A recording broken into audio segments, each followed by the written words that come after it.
আর সবচেয়ে বড় কথা হচ্ছে আমাদের মেয়েকে তো বাঁচাতে হবে।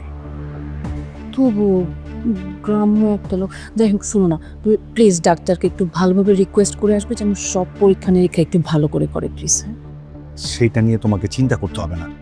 দেখো গ্রামের লোক বা শহরের লোক এটা বড় কথা না, বড় কথা হচ্ছে আমাদের কিডনি লাগবে, আর আমরা তো এটার বিনিময়ে টাকা পয়সা দিচ্ছি। আচ্ছা, আপনি সব জেনে শুনেই তো এসেছেন, তাই না? জি স্যার, আমি সব জেনে বুঝে পড়ে তারপর এসেছি। আমি পড়াশোনা করেছি, আমি ক্লাস 5 পাস স্যার। বাহ, তাহলে তো হয়েই গেল, শিক্ষিত মানুষ। আচ্ছা, আপনি অনেক জার্নি করে এসেছেন, আপনি একটু রেস্ট নেন। হ্যাঁ, এই বিলকিস, বিলকিস। আচ্ছা, ওই স্টোর রুমটা একটু পরিষ্কার পরিচ্ছন্ন করতে হবে। উনি স্টোর রুমে থাকবেন, আর উনি যদি কিছু খেতে চান তাহলে ওনাকে খাবারের ব্যবস্থা করে দিতে হবে, ঠিক আছে? হ্যাঁ,